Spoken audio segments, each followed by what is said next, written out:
All right, today we are jumping into a big one, a real titan of 20th century philosophy, Jean-Paul Sartre's Being and Nothingness.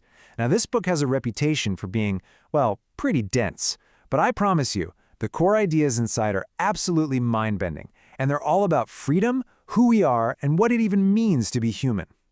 So to get us started, Sartre asks us to picture a waiter in a Paris cafe. And I want you to really see this guy. His movements are a little too sharp, a little too perfect. His voice is a little too eager. He's not just doing his job, he's performing the role of a waiter.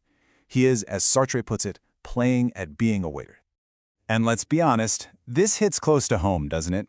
Have you ever had that feeling where you're just going through the motions? You're playing the part of the good student, the perfect employee, the caring friend.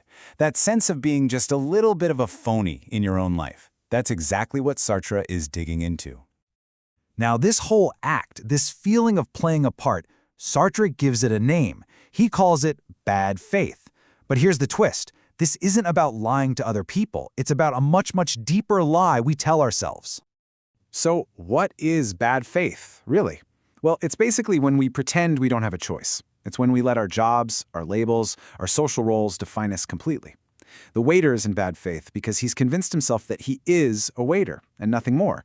He's choosing the safety of being a simple thing over the terrifying, messy freedom of being a person.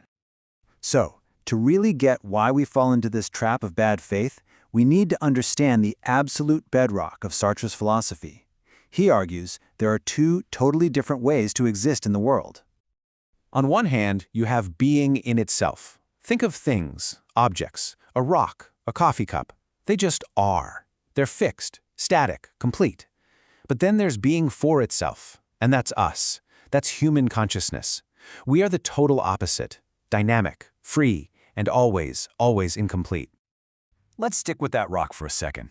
The rock is just a rock. It has no potential to be anything else. It doesn't sit around wishing it were a different, better rock. It is completely full of itself in the most literal sense.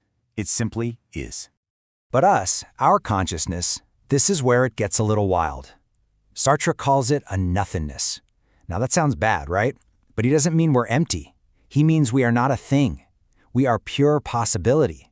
Who you are isn't defined by some fixed essence, but by all the things you could be.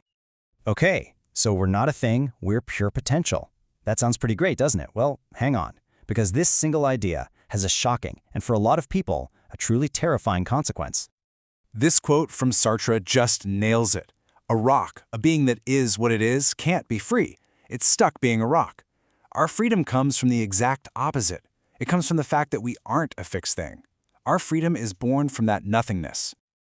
And this leads us to one of the most famous and kind of chilling phrases in all of philosophy. Sartre says we are condemned to be free. Think about that. It sounds like a prison sentence, right? And in a way, it is. We didn't ask to be free. But here we are, and we can't escape it. There's no off switch. And this freedom comes with some heavy burdens. It means your past doesn't get to define you. It means you have to constantly invent your future, moment by moment. And the feeling that comes with this realization, Sartre calls it anguish. It's the dizzying weight of knowing that you, and you alone, are responsible for your life. And to be clear, anguish isn't just being nervous about a big meeting. No. It's that vertigo you feel standing at the edge of a cliff, when you realize the only thing stopping you from jumping is your own choice.